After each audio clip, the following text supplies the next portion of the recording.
నేను దేవతా కార్యము కొరకు గౌతమ మహర్షి యొక్క తపస్సు అంత విపరీతంగా పెరిగిపోతే దేవతల్ని కూడా నిగ్రహించగలిగినంత శక్తి పొందేస్తాడని ఆయన తపస్సు భంగం చేయడానికి నేను తప్పు చేశాను వెళ్ళి, కాబట్టి మీరు నన్ను రక్షించాలి.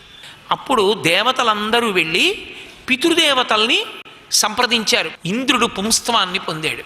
ఇక్కడ అహల్య కొన్ని వేల సంవత్సరములు తపస్సు చేస్తూ అలాగే ఉండిపోయింది. విశ్వనాథ సత్యనారాయణ గారు మహానుభావుడు ఏమి దర్శనం చేశాడో. బాలకాండని ఆంధ్రీకరిస్తూ ఆయన ఓ మాట అంటారు. బాలరాముడు ఆశ్రమంలో ప్రవేశిస్తున్నాడు. మిథిలా నగరానికి అవతల వైపు ఉంది. మిథిలా నగరానికి ప్రవేశిస్తూ ఉంటే ఉంటుంది గౌతమాశ్రమం అని శ్రీరామాయణంలో. ఆయన అడిగాడు, ఏమిటి ఇంత నిర్జనంగా ఉంది, ఇది ఆశ్రమ ప్రాంగణం అయ్యి ఉండాలే, ఇలా ఉందేం గురువుగారు ఇది అని అడిగాడు. అంటే విశ్వామిత్ర మహర్షి రామచంద్రమూర్తికి ఈ కథంతా చెప్పారు. చెప్పి, రామా నీ వలననే ఆమెకి ఆ శాప విమోచనం జరగాలి, ఆమెకి తపస్సిద్ధి కలగాలి, ఆమె పూర్వస్థితిని పొందాలి, కాబట్టి ఆశ్రమ ప్రవేశం చెయ్యి అన్నారు.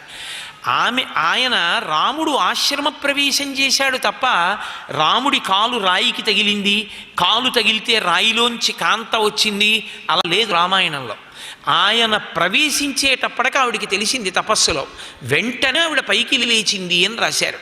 విశ్వనాథ సత్యనారాయణ గారు చాలా అద్భుతంగా అనుభవించారు దాన్ని. ప్రభుమేనిపై గాలి పైవచ్చినంతనే పాషాణమొకటికి స్పర్శ కలిగి, ప్రభుకాలి సంవడి ప్రాంతమైనంతనే శిలకొక్కదానికి చెవులు కలిగి, ప్రభుమేని నెత్తావి పరిమళించినతోన యశ్మంబు ఘ్రాణేంద్రియంబునుంది, ప్రభు నీలరత్నతోరణ మంజులాంగంబు కనవచ్చి రాతికి కనులు కలిగే, ఆ ప్రభుండు వచ్చి ఆతిథ్యమును స్వీకరించినంత ఉపల హృదయ వీధి ఉపనిషద్వితానమునికి శ్రీరామ భద్రాభిరామమూర్తి యగుచుతూచే అన్నారాయన. రామచంద్రమూర్తి వస్తున్నప్పుడు రామచంద్రమూర్తి మీద ఉన్న గాలి తపోనిషలో ఉన్న అహల్య మీదకి వెళ్ళింది. ఆవిడికి స్పర్శేంద్రియం పనిచేసింది. రాముని మించి సువాసన ఆమె నాసాపుటాలకి తాగింది. ఆమె ముక్కు పని చేయడం మొదలుపెట్టింది.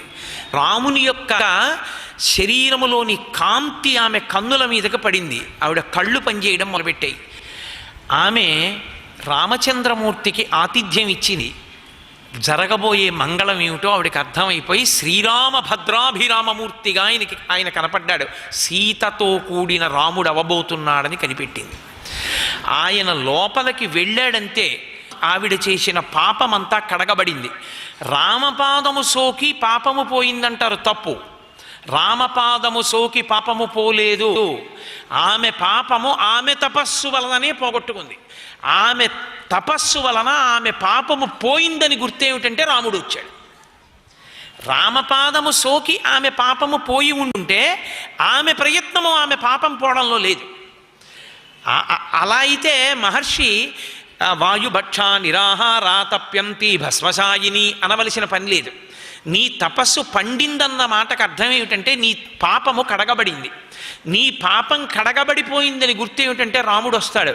రాముడు వస్తే నువ్వు లేస్తావు, నువ్వు లేస్తే నేను వస్తాను, మళ్ళీ మన ఇద్దరం దంపతులుగా చక్కగా ఆశ్రమంలో ఉందా అన్నాడు. రామచంద్రమూర్తి ఇలా లోపలికి వచ్చారు ఆశ్రమంలోకి. అహల్య లేచి నిలబడింది.